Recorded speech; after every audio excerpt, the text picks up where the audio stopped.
Hi, my name is Talia, and welcome to Talia Nerds Out. I'm going to try to do this all in one video this time. I haven't been feeling well, and I just want to get something in.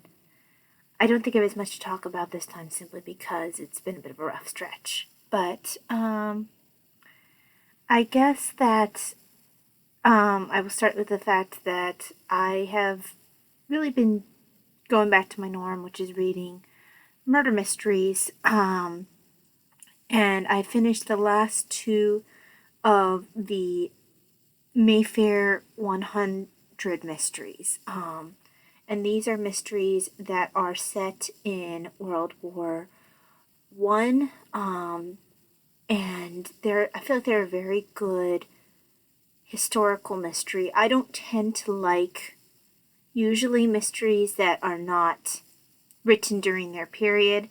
Usually somehow the feel is off or something's off. These are very well done.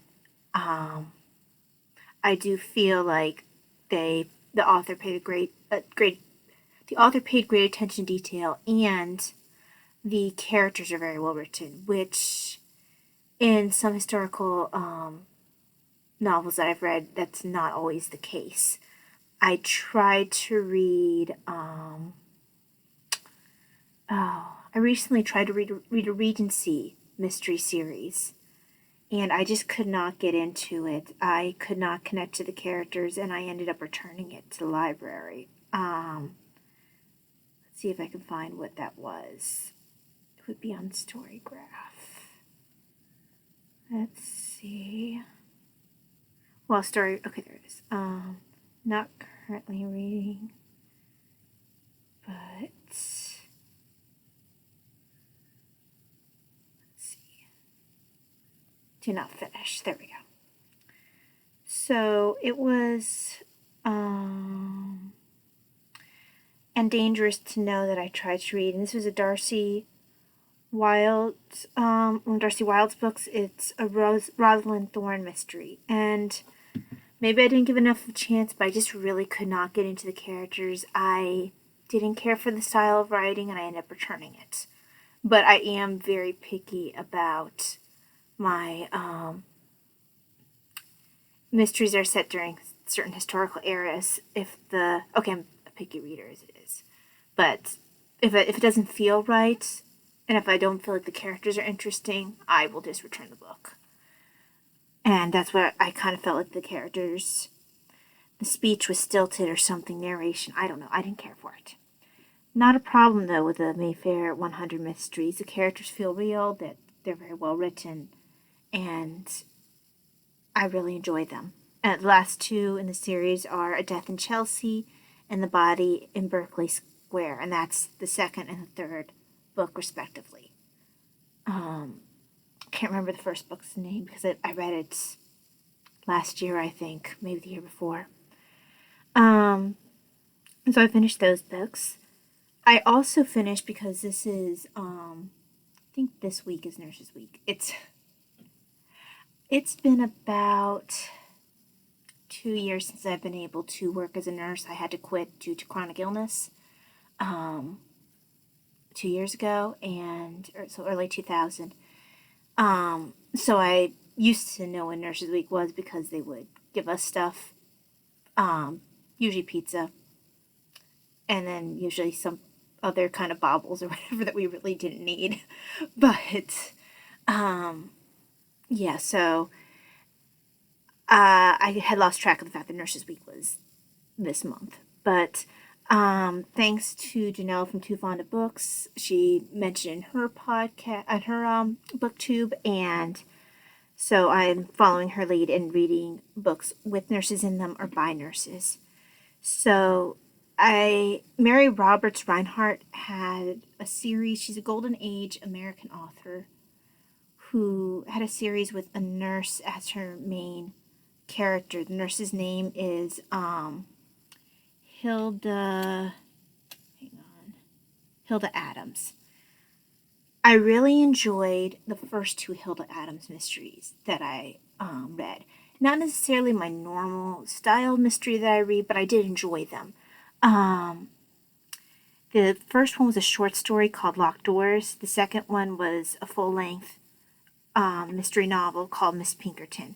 These are written in first person, and even though the character tends to say a lot of things like, and I would have, if only I would have known XYZ, but that I would find out later, if, things like that, foreshadowing of things that she would write later. But because it was in a very conversational style, it sounded like she was writing in her journal, or she was explaining it to us, and she'd say things as they come to her mind. So the first person style worked very well for that. Plus, I really enjoyed her relationship with the inspector, whose name is Patton. So when I went into The Haunted Lady, which was the next in the series, I found myself very disappointed. For one thing, first of all, it felt like a completely different author. It took me a couple minutes to realize why. First of all, they changed the inspector's name. I don't know if it's supposed to be the same man and she just forgot that she could just look back in her old book and find out what his name was, because the relationship is similar with the nurse, but not because he doesn't have nearly as strong of a voice. Inspector Patton had a very distinct character. Fuller doesn't feel quite as distinct. He feels like a weaker version of Patton. And I don't know if she meant it to be the same inspector and just forgot his name, or if he's just a weaker version of Patton, and for whatever reason she decided she didn't like Patton anymore. I don't know. I feel like it was a mistake. But even more egregious was her decision to change the narrative style, at least in my opinion. She moved to a third-person style, which does not suit the way she's chosen to write these books, in my opinion. Her foreshadowing, which worked decently in a first-person style, was very out of place in a third-person style, because then it just became annoying, because she would foreshadow several times that this person was going to get murdered before the murder happened. So by the time you got to the actual murder, it was kind of like, meh. You already knew it was going to happen. There was no surprise. There was no suspense. Honestly, there was no suspense in the book at all, hardly, because she kept undercutting it. So the narration was surprisingly clunky, in my opinion. And also she head-hopped. Head-hopping is where, like, she'll start with, in the same section, I don't mean like she'll change the next chapter. I mean, you'll be going in Hilda's point of view, third person, and then suddenly you're reading a third person account from another character's point of view. So all of a sudden you'll be seeing through the doctor's eyes, even though it's in third person. But yeah, so it just, you would get kind of jarred out of the story, because all of a sudden you weren't in the point of view you were in previously. And Agatha Christie's guilty of this sometimes too, but I think she's a better author than Mary Roberts Reinhardt, and so she pulls it off better. Also, she doesn't undercut her own suspense by foreshadowing, which is really what ruined this book for me. I will probably not finish the next one in the series, because it doesn't look like she's going back to her own style. It doesn't look like she's bringing Patton back. So I don't really have any interest in putting myself through another one of these books, because I just did not enjoy The Haunted Lady at all, if you could not tell. So other than the mysteries, I did finish Pride and Prejudice for the 20 millionth time. Enjoyable as always. And I have gone ahead and restarted Lady Susan, which is, honestly, Lady Susan's one of my favorites of hers. It's an epistolary novel, and Lady Susan is a delightfully awful character. I've not actually reached Lady Susan in this. It's right now starting with the Juvenilia, which I actually haven't read all the Juvenilia, so it's probably good that it is starting with the Juvenilia. so then I can be rewarded with Lady Susan, which is approximately the last half of the book. So I'm nowhere near that. And I'm trying to get back into reading Return of the King. I did get some decent reading on it. Faramir has made his appearance for sure, and I think I'm getting close to maybe where Faramir gets runs into some trouble. So most people probably read this, but I don't want to go too much into detail. When I finish this, I will get to move on to Silmarillion, so I need to pick up the pace, because I've read this before and I haven't read Silmarillion. So, okay. Other than that, let's see. Oh, it kind of fits into the theme of mysteries that, sorry, these tend to sweat like crazy. Okay. That I couldn't get it in physical form, so I had to listen to this through the library. I'm really enjoying this book. I tend to like to knit more complex knitting while I'm listening to this, because then I can focus. I don't have to be reading words while I'm knitting. I save that for simpler knitting. But the book is, again, I follow Janelle on Tuvana Books on Goodreads, and we have similar tastes in reading in quite a few areas. So she was reading. She got to find the physical form because I think she actually goes to the library where I'm mostly homebound, so I have to go through Libby and through what's the other app? Hoopla. But I only had the audiobook available. Thankfully, I like the reader, which is good, because I had to call the midwife because I didn't care for the reader. But I think I managed to find a Kindle form for fairly inexpensive. But anyway, this is The Invention of Murder, How the Victorians Reveled in Death and Detection and Created Modern Crime. And this is by Judith Flanders, with Jennifer M. Dixon as the narrator. Now, I didn't know initially how this would be different from two other books that I read. One was, I can't remember when I read it, it was called something like The Making of the English Murder or something like that. And the other one that I read, and I think it was a Lucy Worsley book. I think it was Lucy Worsley, Making of the English Murder. The other one that I read was A is for Arsenic, Poisons Found in Agatha Christie novels. I'm paraphrasing the title. It's been a very long time since I've read either of those. So I wasn't sure how this one was going to be different from the two previous books I'd read on English murder, which makes me sound like a creep, but oh well. This one is different. It goes from a sociological perspective as well as from the perspective of just, okay, these are these murders. It doesn't just look at it from like an entertainment perspective or just like focusing on the crimes themselves. They do focus on the crimes, but then they look at how this affects, how the press came into it, how the police force got established, how first you had pamphlets and bills, and then you had newspapers, and how people would be tried in the newspapers. And then so you'd have the court of public opinion, how you'd see plays come out because of these things, because of these murders, how you'd see different people get treated differently in the court because of socioeconomic status, where you would see books come out, Charles Dickens weighing into certain things. So it's a very multi-layered book, and I'm thoroughly enjoying it, and I would highly recommend this to anyone who likes true crime. Honestly, if you're interested in Victorian society, or even in how people react to crime, even if you're not a true crime person yourself, I think this would be a very interesting read for multiple people interested in things from multiple points of view. So, The Invention of Murder, How Victorians Reveled in Death and Detection and Created Modern Crime.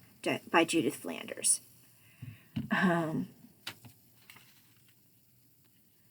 I did finish another audiobook, which doesn't have anything to do with this. It's called The Templars, The Rise and Fall and Spectacular Fall of God's Holy Warriors. I really enjoyed this. I hadn't known a whole lot about the Templars. You see a little bit of, I think the most interesting part, it wasn't the beginning part, even though it was interesting about their time in the Holy Land. It was the end when you saw their persecution and how they really had mock trials, how torture was used to try to get confessions out of them, which ones held up better than others, how different countries reacted versus France. Very interesting read. It's by Dan Jones. Like I said, I listened to it, and it's actually narrated by Dan Jones, which I really enjoyed. His books tend to be a bit on the expensive side, so I was glad to find it in the library.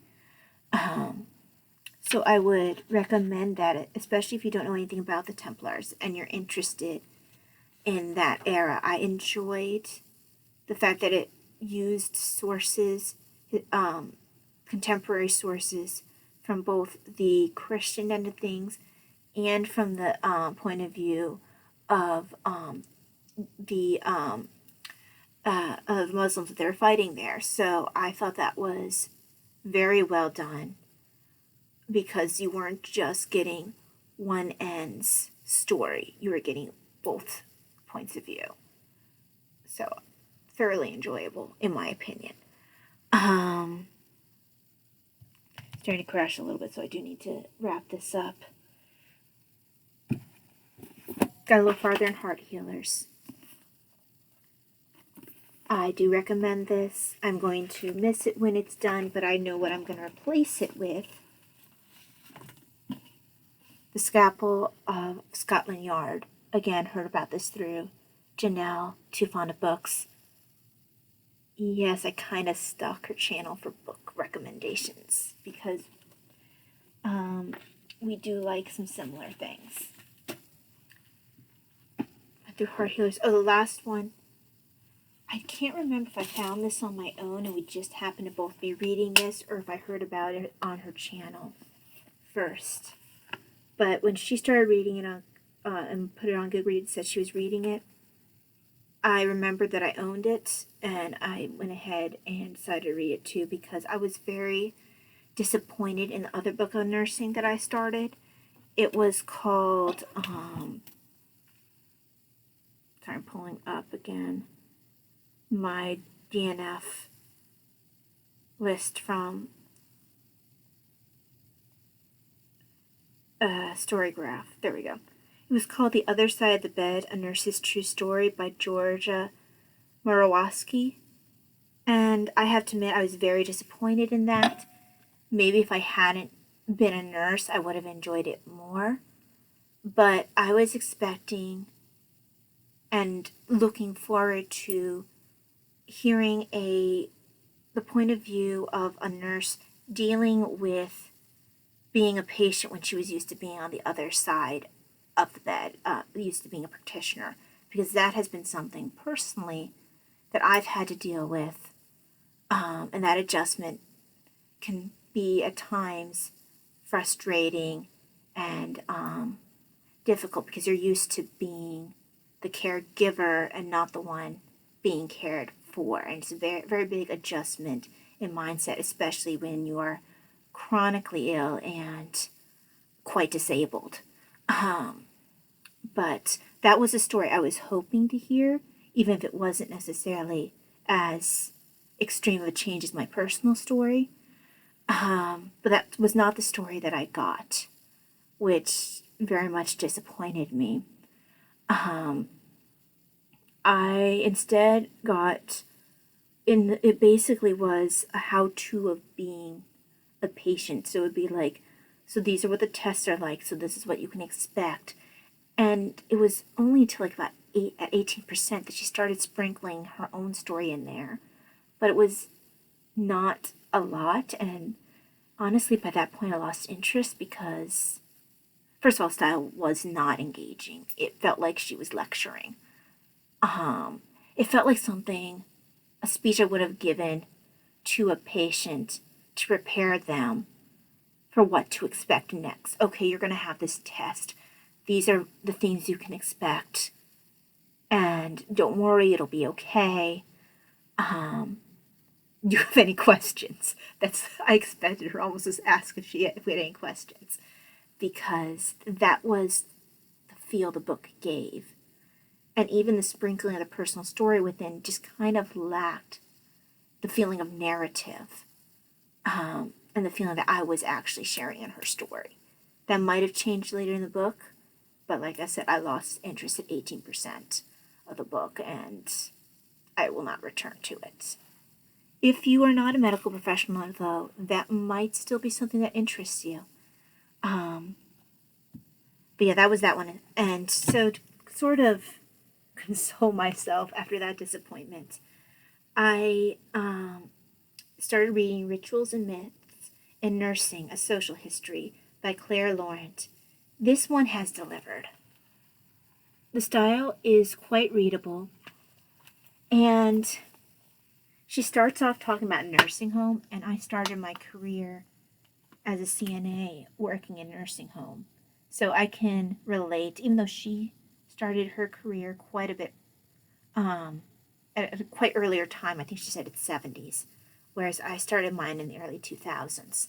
2004, 2005, something like that, when I was in high school. So yes, now you know approximately how old I am.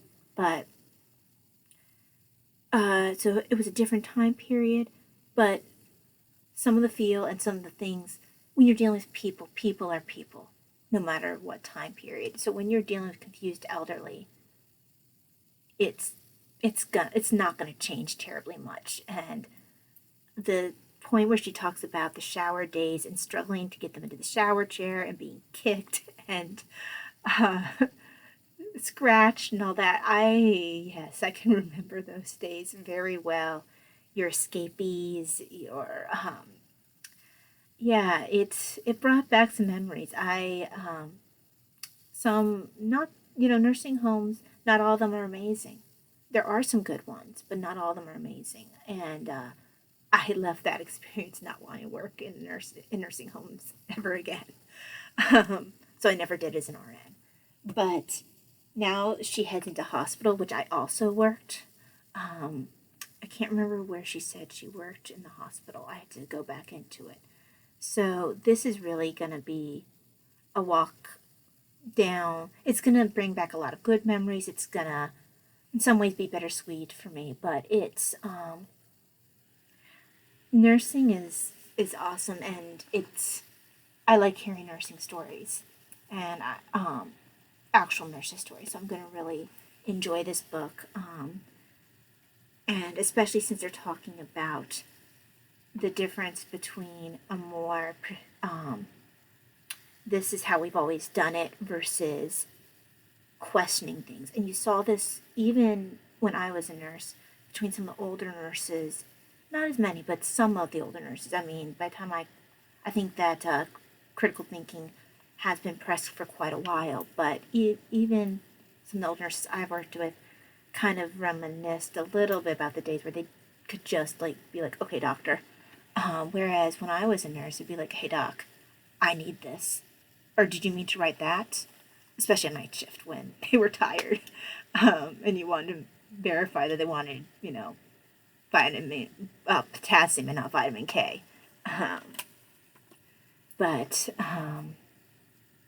And also with residents. But yes, so I'm going to enjoy that. Especially since I enjoy hearing about the uniforms, because that was a different time period. I actually have back there my nursing cap that I got. I had this during my capping ceremony, and they're talking about how they used to fold theirs. Thankfully, I didn't have to fold mine; I would have failed. But I was a nerd and actually wore this for a while. I can't tell you how many older patients used to be like, oh, wow, it's like a real nurse. I got so many dirty looks from other nurses. But I was very excited about being a nurse and having my cap. Eventually I stopped wearing it because honestly it was an infection risk, and I kept knocking it against things. I did have one CNA, though, who expressed that he was very disappointed when I stopped wearing this. But now it's a decoration. But yeah, I like to hear about the uniforms, and I'm interested in seeing, because she's coming around, where you start seeing evidence-based practice versus this is how we always have done it, and the rise of critical thinking. So I think that's going to be very interesting to see, and I look forward to seeing what else she has to say.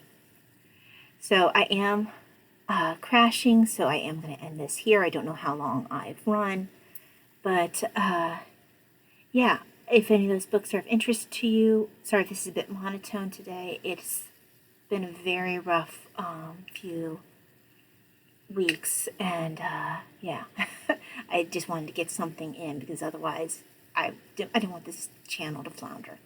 So, founder, whatever. You have a very good day, and I will see y'all when I see you. God bless. Bye.